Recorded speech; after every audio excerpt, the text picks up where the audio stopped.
எல்லோருக்கும் வணக்கம். நாம் இப்போ எங்கே இருக்கோன்னு பார்த்துட்டிங்கன்னா, ஆந்திர மாநிலம் பார்டரில் இருக்கிற பள்ளிகொண்டேஸ்வரர் சிவன் கோயில் இருக்கும். உலகத்திலேயே சயன கோலத்தில் இருக்கிற ஒரே சிவன் இங்கே மட்டும்தான் இருக்கார்.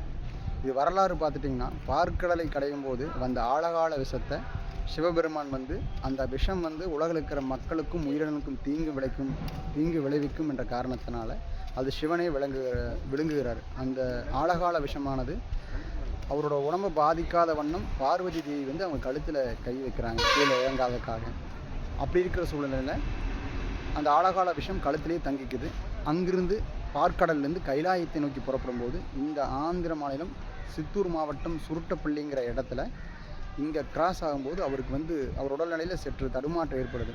அப்போ இடைப்பாறலாம்னு சொல்லிட்டு இந்த சுருட்டப்பள்ளிங்கிற இடத்துல சிவபெருமான் பார்வதி மடியில் தலை வச்சு படுத்து ஓய்வு எடுக்கிறார், இடைப்பாறார். அதனால தான் உலகில் வேறு எங்கும் காண முடியாத அளவிற்கு இங்கே சிவன் சயன கோலத்தில் படுத்திருக்கார் பார்வதி தேவி மடியில். மற்ற எல்லா கோயிலையும் உலகத்தில் லிங்க வடிவத்தில் இருப்பார். இங்கே மட்டும் மனித உருவில் கிட்டத்தட்ட 30 அடி நீளம் உள்ள சிவபெருமான் பார்வதி தேவி மடியில் இருக்கார். சுற்றியுமே எல்லா கடவுளும் பிரம்மாவிலிருந்து விஷ்ணுவிலிருந்து எல்லா கடவுளுமே கூட இருக்காங்க.